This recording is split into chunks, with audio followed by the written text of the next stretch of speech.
Easy guys, and welcome to a new video on The Sapling, a game focused on evolving creatures and ecosystems.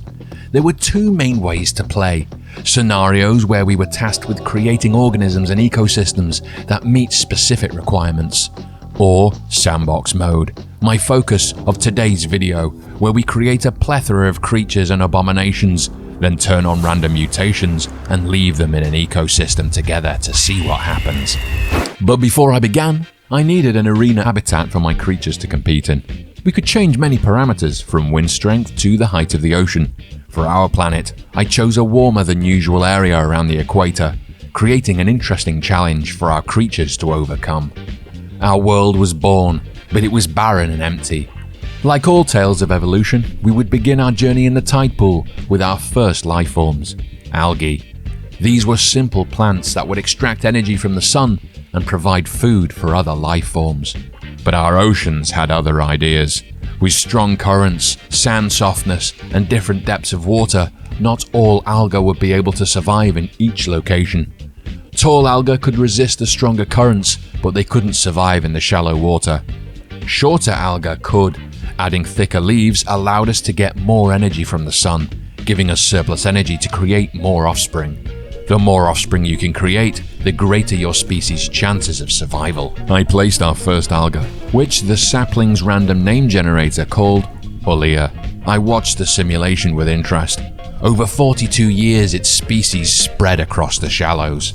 I created more alga, long and short, but our oceans were mainly shallow, and our Olea outcompeted our long boys for food, sending them to extinction. Evolution was a cruel mistress. No matter what alga I created, all succumbed to the Olea and its rapid reproduction. On the first day, Chlorophil created light in the darkness. On the second, he created weeds. Having failed at creating anything that could compete with my first alga, I activated random mutations. This gave each plant a chance to develop a random mutation each time it reproduced.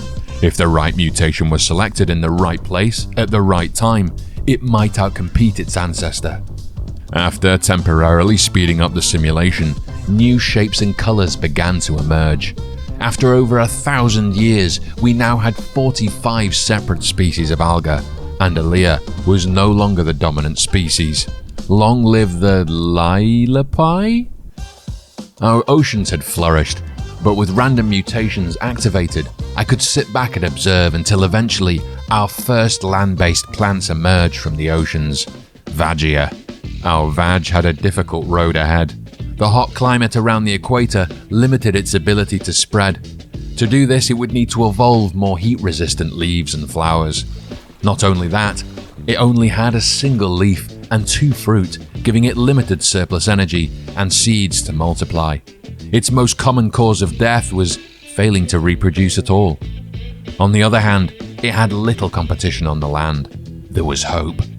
With random mutations turned on, the first grasses appeared, covering the barren land in color. To my surprise, our vag had spread to the other side of the island.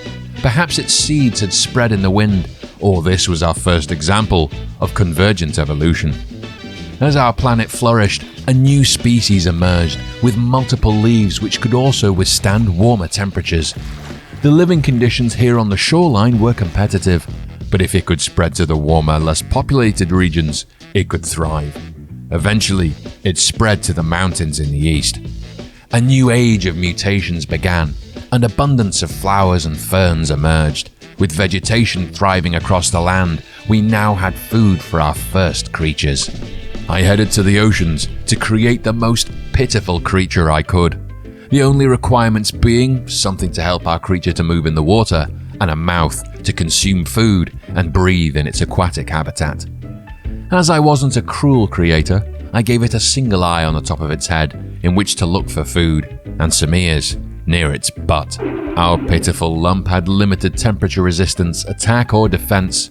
Could it survive on our verdant planet? I gave it a sickly green color before finding it a home in our oceans, the Lototalips. I turned on mutations to see what advancements evolution could make to our prehistoric floater. Sure enough, their numbers began to increase.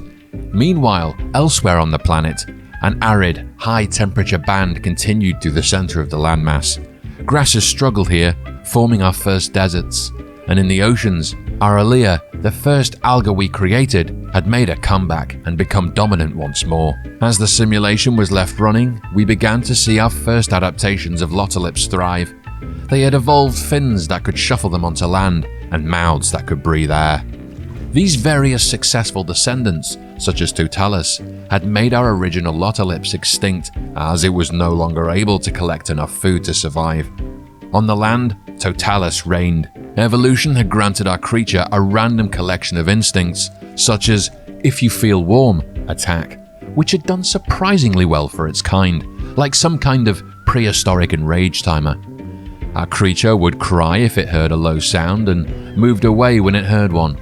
Sometimes these curious behaviors work in strange ways, such as helping a creature spread apart from one another, ensuring it finds pastures new to populate. Due to rich abundance of fauna on the land, all of the successful mutations had come out of the water to take advantage of this new food source, then mutating further. However, my patience had waned. It was time to introduce a new competitor, a more advanced omnivorous species. This time with fins on its back with a rich blood supply to help it stay cool in the warmer, equatorial bands of the planet.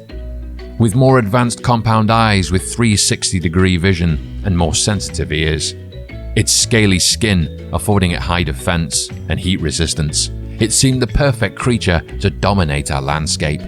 I gave it instincts to move away if it felt too hot or cold, as well as move towards food if it could see it. Our insectopig was born, Vemcirus. Soon they began to breed. The many descendants of lotulips were numerous. I wondered if Vemcirus would make a dent due to these massive populations, but sure enough, Vemcirus spread. Soon my blue insectopigs had spread throughout the land. They had become the dominant species on the map. Despite this, their most common cause of death was predation from the various lotulips descendants. Interestingly, I had yet to see a single species become exclusively a carnivore. So it was time to create one myself, an apex hunter. I gave it fast legs for chasing and roaming for prey, mandibles that could extract high amounts of energy from meat. But there was a price to pay for the very best creature parts. The better the part was, the more time in the egg our creature would require, increasing its chances of being eaten or its mother dying while carrying them to term. My new carnivore creature had to be effective but economical. Raparus was released into the wild. Bright purple, so it couldn't be seen in the purple grass. Disappointingly, they struggled to get a foothold. A few died from being too warm. I mutated their line, adding extra fins to help them cool off, and increased their size to see if that would give them an advantage. Bantiparus. These ancestors had also developed flying abilities, curious as I hadn't given them wings. Despite my best efforts, my apex carnivores were being eaten by the omnivorous Vemcirus. Insectopig strikes. The Raparus were also struggling, and despite being surrounded by food, they died because of a lack of energy to reproduce. It was time for a new predator. I wanted to focus on speed to aid our predator in finding food. Our new creature had adapted arms for gliding, like a seagull, with carnivorous mandibles and scales for armor. The random name generator called this one Lortitotus, but I shall call it Battle Chicken. While I waited to see what carnage my new predator could reap, I realized that these pill-shaped creatures, the Lorvotis, had managed to outcompete my Vernicus for food, wiping them out completely. I elected to dabble once more in the evolutionary chain, reintroducing a few more Vernicus to see if they could make a comeback. Due to my meddling, Insectopig had made a comeback over the millennia in the shape of Danpyrus and Phanplops, Insectopig mutations. Phanplops had evolved extra instincts. If it saw food, it would call, and also if it heard a sound, it would go towards it. I wondered if these were reasons it had succeeded where its predecessor failed. Were they calling each other to food? This intrigued me. Could a predatory Phanphlop, specialized for eating meat, thrive on my planet? I made the modifications. Then changed its color to demonic red, before setting the cat amongst the pigeons. providing he had no problems eating his ancestors. They soon went extinct.